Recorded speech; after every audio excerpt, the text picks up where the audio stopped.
بسم اللہ الرحمن الرحیم۔ آج کا میرا ٹاپک ہے حلالہ، یعنی مطلقہ عورت سے نکاح بشرط تحلیل۔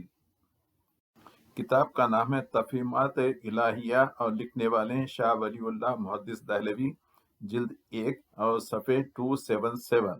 فرماتے ہیں مطلقہ عورت کو اپنے سابقہ شوہر کی حلال کرنے کے لیے حنفیہ نے بالخصوص جو حلالہ ملونہ ایجاد کیا ہے، جس کا فتویٰ حنفی فقہا دیتے آئے ہیں اور اب بھی دیتے ہیں، کیا وہ شیعوں کا سا طرز عمل نہیں کہ صحابہ کرام تو اسے زناکاری سمجھتے رہے، اور عہد صحابہ اور تابعین میں کوئی مسلمان اس ملعون فعل کا ارتکاب تو کجا اس کا تصور تک نہیں کر سکتا تھا۔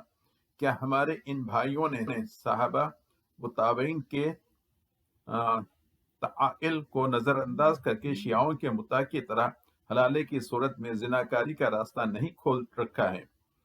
فرماتے ہیں دوسرے حنفیہ کے علاوہ مروجہ حلالہ مروجہ کے حرام اور لعنتی فعل ہونے پر پوری امت کا اجتماع ہے۔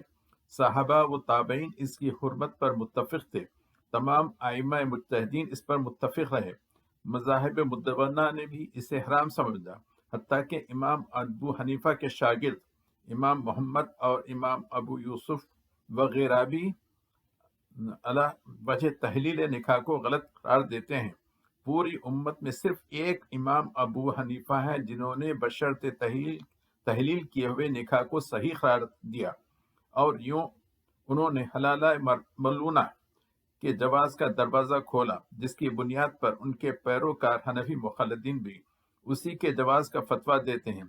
اب ہر شخص سوچ لے کہ ایک ایسا ملعون فعل جس کی حرمت نبی صلی اللہ علیہ وسلم کے فرمان سے ثابت ہے اور جس کے حرام ہونے پر پوری امت مسلمہ بھی متفق و مجتمع ہے، اس کا ارتکاب اجماع امت کا انکار ہے یا نہیں؟ گویا حنفی مخلدین ہی شیعوں کے نقش قدم پر چل رہے ہیں، اور اجماع امت کے منکر بھی وہی ہیں۔ کتاب کا نام ہے تفہیمات الہیہ، لکھنے والے ہیں شاہ ولی اللہ محدث دہلوی، جلد 1 صفحے 277۔